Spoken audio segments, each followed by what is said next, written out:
혹시 건강을 위해 매일 빨리 걷기를 실천하고 계신가요?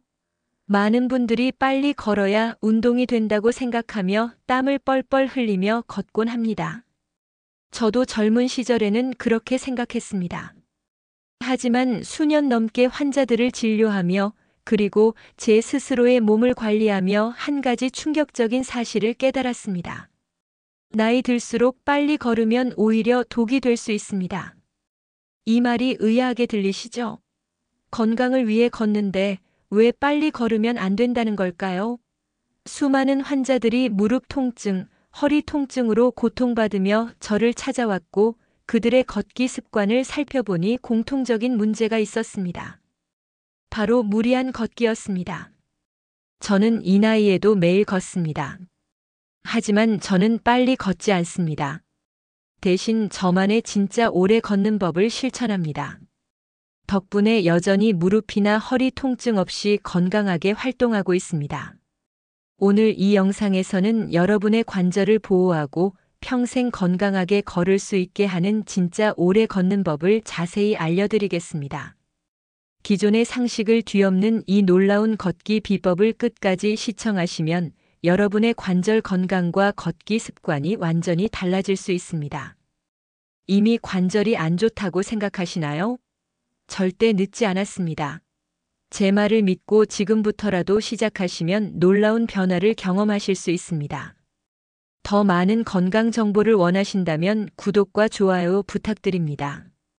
자, 그럼 관절을 보호하고 평생 건강하게 걸을 수 있는 현역 의사의 진짜 오래 걷는 법을 함께 알아볼까요? 왜 나이 들수록 빨리 걷기는 독이 될까요? 여러분, 빨리 걷기가 유산소 운동으로 좋다는 것은 분명한 사실입니다. 하지만 이는 젊고 관절에 아무런 문제가 없는 경우에 한정됩니다. 나이가 들수록 우리 몸은 여러 가지 변화를 겪습니다. 첫째, 관절 연골의 마모와 퇴행입니다. 무릎, 고관절, 발목 등 모든 관절의 연골은 나이가 들수록 닳아 없어지거나 탄력을 잃습니다. 빨리 걸을수록 관절에 가해지는 충격과 하중은 기하급수적으로 증가합니다. 건강한 연골이라면 충격을 흡수하겠지만 약해진 연골은 그 충격을 견디지 못하고 손상될 위험이 커집니다. 마치 낡은 자동차가 과속하면 더 빨리 고장나는 것과 같습니다. 둘째, 근육량 감소와 균형 감각 저하입니다. 나이가 들면 근육량이 자연스럽게 줄어들고 몸의 균형을 잡아주는 능력도 약해집니다. 빨리 걸으려다 보면 자세가 불안정해지고 작은 돌부리에도 쉽게 넘어지거나 관절을 삐끗할 수 있습니다. 이는 낙상으로 이어져 더 큰 부상을 초래할 수 있습니다. 셋째, 호흡과 심혈관 시스템에 대한 부담입니다. 빨리 걸으면 심박수가 급격히 올라가고 호흡이 가빠집니다. 심혈관 질환이 있거나 고혈압이 있는 경우 이러한 과도한 부하는 오히려 건강에 해가 될 수 있습니다. 운동의 목적이 건강 증진인데 오히려 위험을 초래하는 것이죠. 제 진료실에 60대 후반 한 분이 찾아오셨습니다.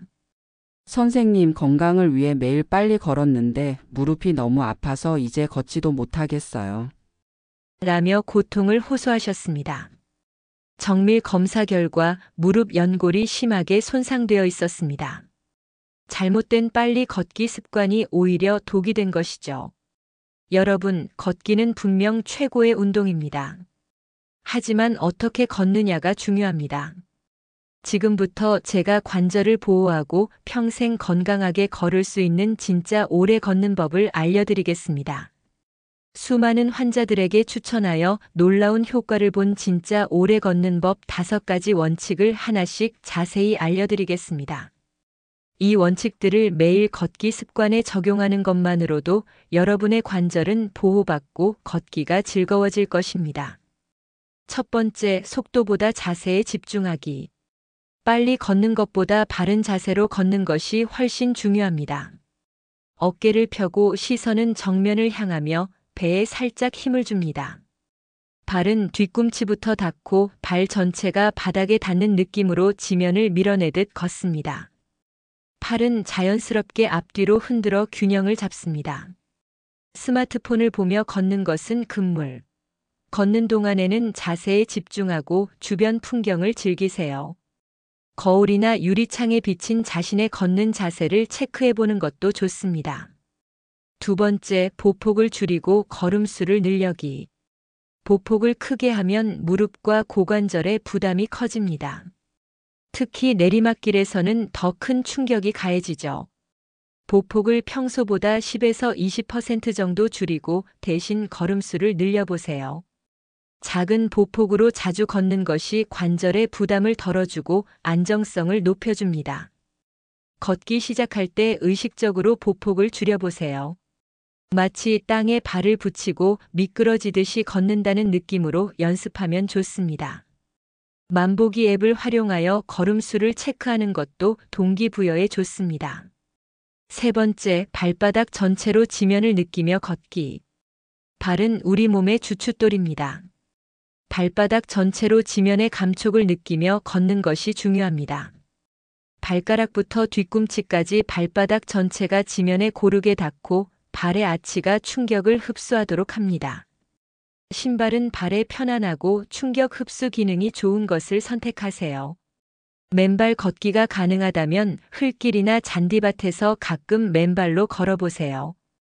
발바닥의 감각을 깨우고 발 근육을 강화하는 데 도움이 됩니다. 네 번째, 걷기 전 후 스트레칭은 필수. 걷기 전 가벼운 스트레칭으로 관절과 근육의 긴장을 풀어주고 걷기 후에는 스트레칭으로 사용된 근육을 이완시켜 부상을 예방하고 피로를 줄여줍니다. 특히 무릎, 허벅지, 종아리, 발목 스트레칭에 집중합니다. 걷기 전에는 가볍게 다리 흔들기 등 스트레칭을 해주고 걷기 후에는 근육을 늘리는 스트레칭을 5분씩 해줍니다. 다섯 번째, 내 몸의 신호에 귀 기울여라. 가장 중요한 원칙입니다. 이 정도는 참아야지 하며 통증을 무시하고 걷는 것은 절대 금물입니다. 걷는 도중 통증이 느껴지거나 불편하다면 즉시 멈추고 휴식을 취하세요. 몸이 보내는 신호는 쉬어야 한다는 강력한 메시지입니다. 통증을 무시하고 걷는 것은 관절을 더 망가뜨리는 지름길입니다. 무리한 목표 설정은 금물. 어제보다 조금 더 걷기보다는 내 몸이 오늘 편안하게 걸을 수 있는 만큼만 걷겠다는 마음을 가지세요. 컨디션이 좋지 않은 날은 쉬는 것도 중요합니다. 제가 이 진짜 오래 걷는 법을 꾸준히 실천하면서 얻은 가장 큰 변화는 이 나이에도 무릎이나 허리 통증 없이 자유롭게 걷고 활동할 수 있다는 것입니다. 또한 심혈관 건강이 좋아지고 체력이 향상되며 스트레스 해소에도 큰 도움이 되었습니다. 걷기 자체가 즐거워지니 매일 거르지 않고 꾸준히 할 수 있게 되었습니다. 제 환자분들 중에서도 빨리 걷기로 관절이 상했던 분들이 이 5가지 원칙을 실천한 후 놀라운 변화를 경험하셨습니다. 70대 중반의 한 분은 인공관절 수술을 고민할 정도였는데 이 걷기법으로 꾸준히 걷고 통증이 사라져 수술을 취소하고 건강하게 생활하고 계십니다. 걷는 것이 이렇게 편안한 적은 처음이라고 말씀하셨죠. 여러분, 걷기는 우리 삶의 질을 결정하는 가장 기본적인 활동입니다. 우리가 어떻게 걷느냐에 따라 남은 인생의 활력이 완전히 달라질 수 있습니다. 나는 원래 관절이 안 좋아라고 포기하지 마세요. 지금 당장 이 5가지 원칙을 여러분의 걷기 습관에 적용해 보세요. 다시 한번 강조합니다. 진짜 오래 걷는 법 5가지를 알려드리겠습니다. 속도보다 자세에 집중. 보폭을 줄이고 걸음수를 늘려라. 발바닥 전체로 지면을 느끼며 걸어라. 걷기 전후 스트레칭은 필수. 내 몸의 신호에 귀 기울여라. 너무 늦었다고요? 절대 그렇지 않습니다. 오늘부터 저와 함께 진짜 오래 걷는 법을 시작해 보시겠어요? 작은 습관이 여러분의 관절 건강은 물론 삶의 활력까지 되돌려 줄 것입니다. 여러분도 할 수 있습니다. 오늘 들은 건강 꿀팁, 가족, 친구에게도 공유해 주세요. 좋아요와 구독도 함께 부탁드려요. 직접 해보시고 어떤 변화가 있었는지 댓글로 남겨주세요. 작은 습관이 큰 변화를 만듭니다. 마지막으로 오늘 알려드린 방법들은 일반적인 건강관리법에 기반한 정보입니다. 증상이 악화되거나 평소와 다른 이상을 느끼신다면 지체하지 마시고 병원을 방문해 전문가의 정확한 진단과 치료를 받으셔야 합니다. 내 몸의 신호에 귀 기울이고 건강한 습관을 하나씩 쌓아가 보세요. 꾸준히 건강 챙기세요. 감사합니다.